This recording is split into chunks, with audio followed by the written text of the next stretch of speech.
नमस्कार, स्वागत है आप सभी का। मैं हूं आपके साथ रिशु त्यागी। जिला बीजेपी कमेटी ने जिले के ललित नारायण स्टेडियम में लोहरदगा विधानसभा बूथ स्तरीय कार्यकर्ता सम्मेलन का आयोजन किया, जिसमें मुख्य अतिथि के रूप में बीजेपी के प्रदेश अध्यक्ष सह पूर्व मुख्यमंत्री बाबूलाल मरांडी शामिल हुए। कार्यक्रम में लोहरदगा से बीजेपी के सांसद सुदर्शन भगत, बीजेपी के लोहरदगा लोकसभा प्रत्याशी समीर उरांव भी इस दौरान पहुंचे हुए थे। मंच पर बीजेपी ने बूथ स्तर के कार्यकर्ताओं को मजबूत करने के उद्देश्य से ये कार्यक्रम किया था, ताकि आने वाले चुनाव में बीजेपी की पकड़ मजबूत हो सके और चुनाव में बीजेपी को इसका लाभ मिल सके। वहीं सभी कार्यकर्ताओं को अपने बूथ पर 370 वोट बढ़ाने का लक्ष्य भी दिया गया है, ताकि बीजेपी को बढ़त मिल सके। वहीं कार्यक्रम के दौरान आजसू पार्टी के नेताओं ने बीजेपी का दामन भी थामा, जिनका बाबूलाल मरांडी ने पार्टी का साफा देकर स्वागत किया। इस मौके पर बाबूलाल ने कार्यकर्ताओं को संबोधित कर चुनाव में पार्टी की जीत का मूल मंत्र दिया और सभी कार्यकर्ताओं को चुनाव की तैयारी में जुटकर बीजेपी उम्मीदवार समीर उरांव को जीत दिलाने के लिए कहा गया। झारखंड में पिछले लोकसभा के चुनाव में 12 सीटें भारतीय जनता पार्टी या एनडीए गठबंधन जीती थी। 2 सीटें किसी प्रकार से पिछड़ गई। इस बार मैं कह सकता हूं कि 14 के 14 सीट भारतीय जनता पार्टी के खाता में जाएगी। और जिस प्रकार की बातें जानकारी मिल रहा है, लगता है कि अब वो लोग बखला चुके हैं। आज ही हमने सुना, अभी खबर मिला है, अभी हमने बात नहीं किया, चाईबासा में शायद हमारे प्रत्याशी गीता कोड़ा जी हैं, उनके ऊपर लोग हमला किया है। तो ये दिखता है कि उनकी फ्रस्ट्रेशन, वो लोग बिल्कुल परेशान हो चुके, उनको समझ में आ गया है कि हम चुनाव बुरी तरह से हार रहे हैं। और जब हारने वाला होते हैं तो इसी प्रकार से लोग रिएक्ट करते हैं। तो अब दिख रहा है कि उनकी बुरी तरह से इस बार हार होगी झारखंड में, और उन लोगों की इस बार विदाई होगी। और उधर झारखंड के चाईबासा की सांसद गीता कोड़ा को चुनाव प्रचार के दौरान रोके जाने और बंधक बनाए जाने के खिलाफ बीजेपी नेताओं में आक्रोश देखा जा रहा है। नेता प्रतिपक्ष उमर बाउरी ने इस घटना के लिए राज्य के मुख्यमंत्री चंपई सोरेन को मुख्य साजिशकर्ता बताया। बोकारो में मीडिया से बात करते हुए अमर कुमार बाउरी ने कहा कि राज्य के मुख्यमंत्री चंपई सोरेन 3 दिनों से अपने क्षेत्र में बने हुए हैं। हार की हताशा और कुंठा से उन्होंने अपने गुर्गों के माध्यम से अपने पावर का गलत इस्तेमाल कर उन्होंने ये प्रयास किया। साथ ही उन्होंने कहा कि लोकतंत्र में जनता इसका जवाब देगी और इस घटना से सांसद गीता कोड़ा का मनोबल और मजबूत हुआ है।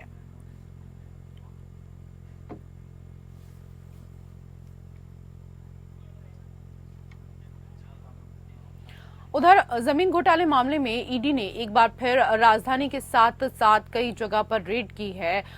जानकारी के अनुसार ईडी की अलग अलग टीमें रांची के तुपुदाना, बरियातू, मोहराबादी और पंडरा इलाके में छापेमारी कर रही हैं। ईडी की टीम झारखंड मुक्ति मोर्चा के नेता अंतु तिर्की समेत अन्य नेताओं के यहां पर भी छापेमारी कर रही हैं।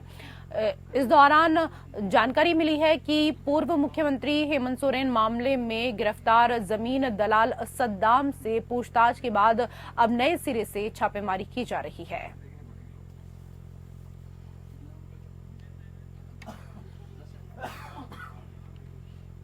लोकतंत्र का महापर्व इस महीने अप्रैल से शुरू होने वाला है। इसके लिए चुनाव आयोग 100% मतदान कराने के लिए लगातार तैयारियों में जुटा हुआ है, ताकि लोग अपनी भागीदारी सुनिश्चित करें। इसके लिए कई कार्यक्रमों का आयोजन भी किया जा रहा है। इसी क्रम में झारखंड चुनाव आयोग ने मतदाताओं को जागरूक करने के उद्देश्य से एक लघु फिल्म का निर्माण किया है। इस लघु फिल्म का नाम उड़ चली है। इस फिल्म के तहत मतदान को लेकर लोगों को जागरूक किया जा रहा है।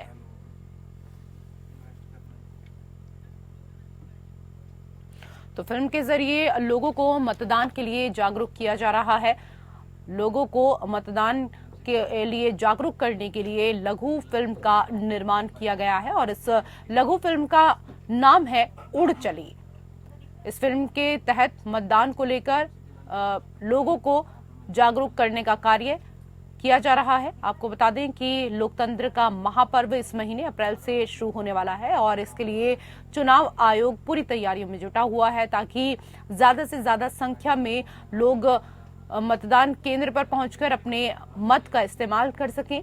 इसी के तहत झारखंड चुनाव आयोग ने मतदाताओं को जागरूक करने के उद्देश्य से एक लघु फिल्म का निर्माण कराया है।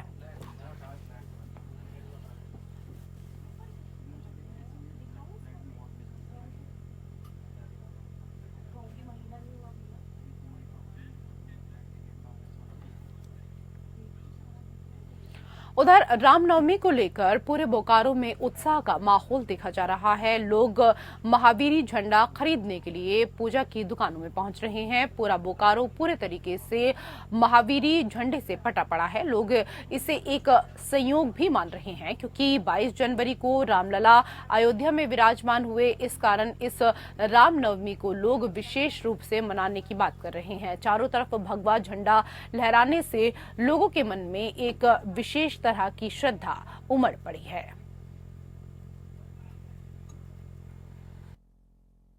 बाजार तो मेन मार्केट आज रहेगा, मार्केट है लेकिन बीच में दो गो पर्व पड़ गया, चैती छठ और एक तो नवरात्रि, तो कल स्थापना का लेके इसलिए मार्केट आज जो है मेन मार्केट आज मतलब फाइनल डिसीजन हो जाएगा कि हाँ मार्केट कैसा है। मैं झंडा लेने आया हूँ रामनवमी के शुभ अवसर पे। जैसा कि इस साल हमारे साथ 22 जनवरी को राम जी आए हैं तो बहुत उत्सव से हम मना रहे हैं। पूरे शहर में ये इसका धूमधाम मच रहा है। नवमी का झंडा खरीदे और आज अष्टमी है तो अष्टमी में घर में भी पूजा है तो इसलिए कुछ सामान लेने आए थे, चुंदरी उंदरी।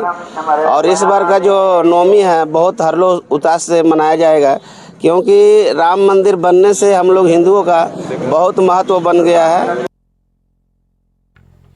तो रामनवमी को लेकर श्रद्धालुओं में अलग ही उत्साह देखने को मिल रहा है और इस दौरान दुकानों को, बाजारों को पूरी तरीके से सजाया गया है और उसी की तस्वीरें आप देख रहे हैं जहां इस दौरान राम ध्वज दुकानों पर देखने को मिल रहा है। चारों तरफ से अभी से जय श्री राम के उद्घोष नजर आ रहे हैं और ऐसे में बड़ी संख्या में लोग पहुंच रहे हैं इन राम ध्वज को लेने के लिए और दुकानदारों के चेहरे भी इस दौरान खिले हुए हैं क्योंकि जिस तरीके से रामनवमी आने वाली है ऐसे में दुकानदारों को भी काफी मुनाफा होता हुआ नजर आ रहा है क्योंकि उनके सामानों की बिक्री तेजी के साथ चल रही है।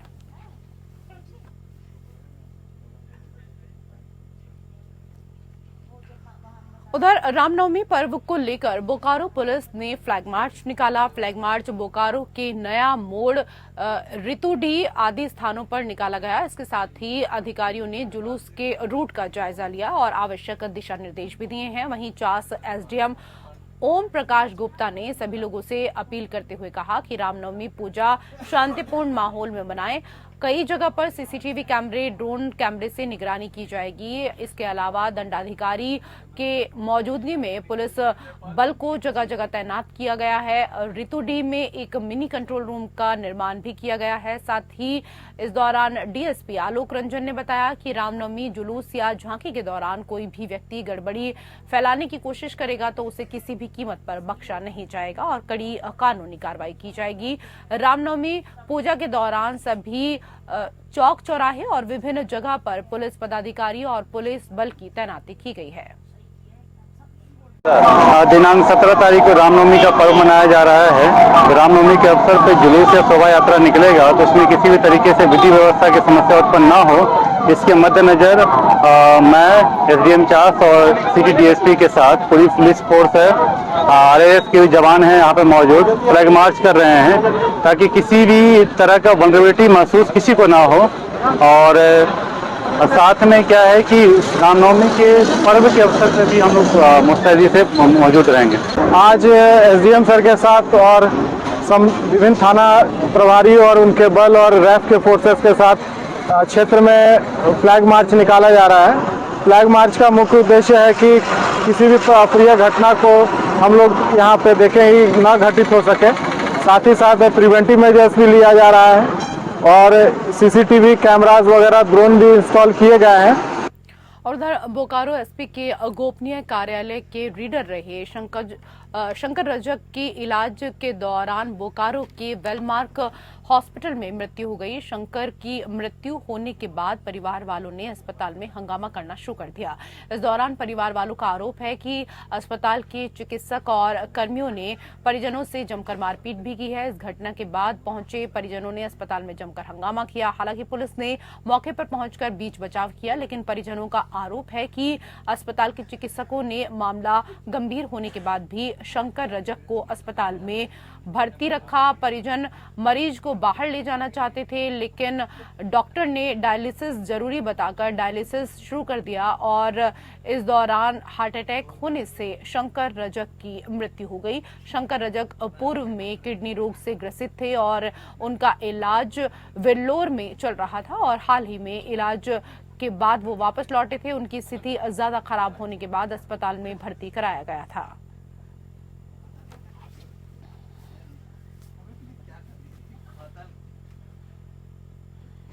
डायलिसिस के दौरान इनका कार्डियक अरेस्ट हुआ और जो डॉक्टर थे वो सीपीआर प्रोसेस, जो कार्डियोपल्मोनरी रिससिटेशन जिसको हम कहते हैं, वो प्रोसेस वो कर रहे थे। और तब तक इन लोगों को खबर भी, क्योंकि एक मरीज के घर वाले तो साथ में थे ही, तो उन्होंने उनको खबर किया कि ऐसा ऐसा हो गया है। तो वो लोग आए और उन्होंने देखा कि जो छाती को वो प्रेस करने की कोशिश कर रहे थे डॉक्टर, तो उनका अब वो इल्जाम है कि आपने उनका सीना दबा के, उनका गला दबा के जान मार दिया। बस यही कंफ्यूजन उनके मन में हो गई है और उसके लिए उन्होंने फिर हमारे डॉक्टर के साथ भी मारपीट किया, हमारे स्टाफ लोगों के साथ भी किया। हम लोग उनको आराम से समझाने की कोशिश कर रहे थे कि एक किसी के साथ भी ऐसा हादसा होने पे एक नेचुरल रिएक्शन होता है। हम लोग वो समझ के उनको समझाने की कोशिश कर रहे हैं। मुरैना श्योपुर लोकसभा बीजेपी प्रत्याशी शिव मंगल सिंह तोमर ने अपना नामांकन भरा। नामांकन के दौरान कृषि मंत्री एंदल सिंह कसाना शिव मंगल सिंह तोमर के साथ मौजूद रहे। वहीं बीजेपी प्रत्याशी ने कहा कि जनता और बीजेपी कार्यकर्ता उनके साथ हैं और अब 19 तारीख को सीएम डॉक्टर मोहन यादव के साथ फिर आकर बी फॉर्म जमा करेंगे।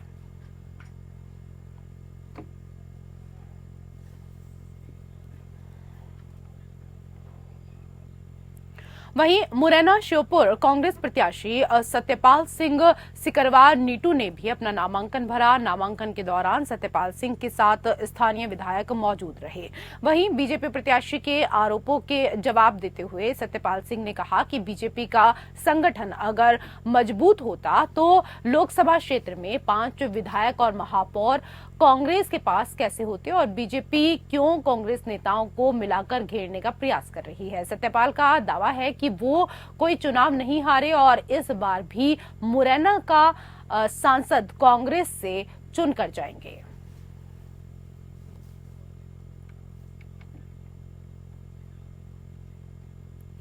एनडीए की सरकार एक तरफ जहां देश में 400 पार का दावा कर रही है, वहीं बिहार में 40 सीटें लाने की भी बात कहती हुई नजर आ रही है, जिसको लेकर लगातार एनडीए के सभी घटक दलों की बैठक लगातार तेजी के साथ चल रही है।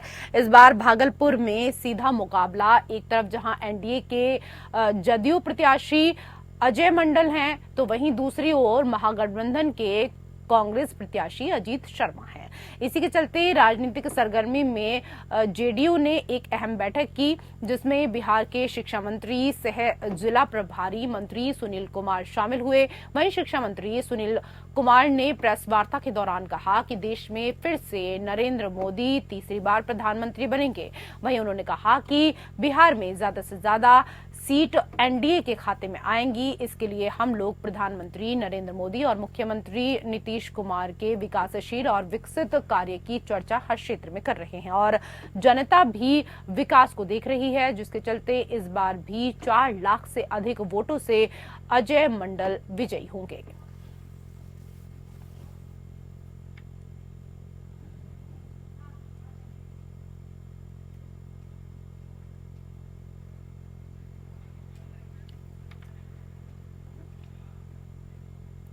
उधर एक तरफ जहां चुनावी माहौल है, वहीं दूसरी ओर शहर में भक्ति का माहौल भी देखने को मिल रहा है। रामनवमी और इसके साथ ही दुर्गा पूजा का आयोजन किया जा रहा है। इस बीच हर साल की तरह इस बार भी लगातार चौथी बार भगवा क्रांति ने शहर में भव्य शोभा यात्रा निकाली। इस शोभा यात्रा में शहर के हजारों लोग शामिल हुए, जिसको लेकर चप्पे चप्पे पर पुलिस प्रशासन की पैनी नजर थी और सुरक्षा के पुख्ता इंतजाम किए गए थे।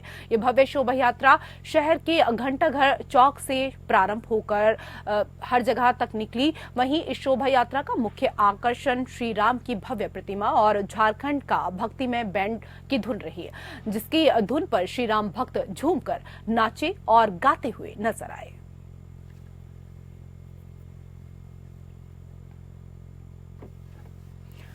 तो शोभा यात्रा की ये तस्वीरें आप देख रहे हैं, जहां पर इस दौरान श्रद्धालु काफी उत्साहित नजर आए।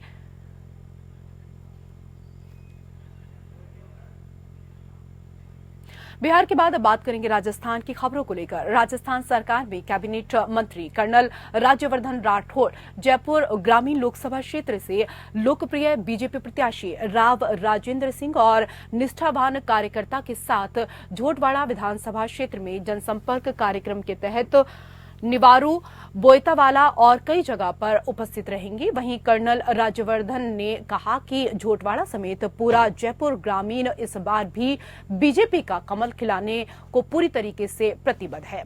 पीएम मोदी की गारंटी पर जन जन को अटूट विश्वास है।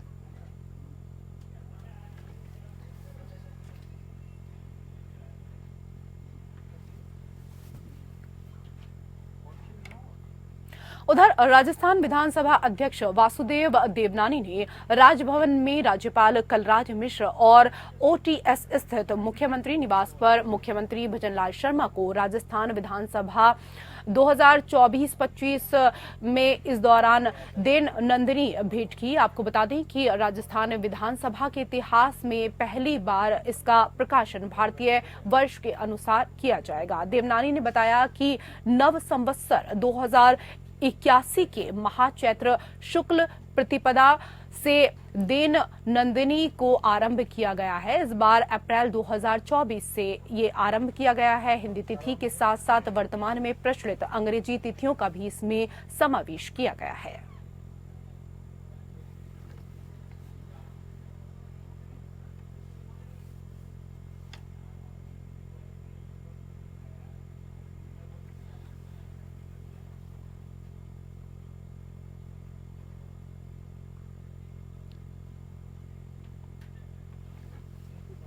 और उधर हनुमानगढ़ के रावतसर में नगरपालिका के ईओ चैम्बर में हुई मारपीट की घटना को लेकर दोनों पक्षों के लोगों ने रावतसर एसडीएम और थाना प्रभारी को ज्ञापन सौंपकर नियम के अनुसार कार्रवाई करने की मांग की है। ईओ चैम्बर में मारपीट में घायल पीड़ित की ओर से क्षेत्र के जाट समुदाय के लोगों ने एसडीएम संजय कुमार अग्रवाल को ज्ञापन सौंपकर आरोपियों के खिलाफ नियम के अनुसार कड़ी कार्रवाई करने की मांग की है। तो वहीं मेघवाल समाज की ओर से पूर्व सांसद भरत राम मेघवाल के नेतृत्व में समाज के लोगों ने एसडीएम को ज्ञापन सौंपकर शिकायत की कि राज्य के दबाव में ना तो उनकी सुनी जा रही है और ना ही उनकी ओर से एफआईआर दर्ज की जा रही है। एसडीएम ने दोनों पक्षों को उचित कार्रवाई करने का आश्वासन दिया है।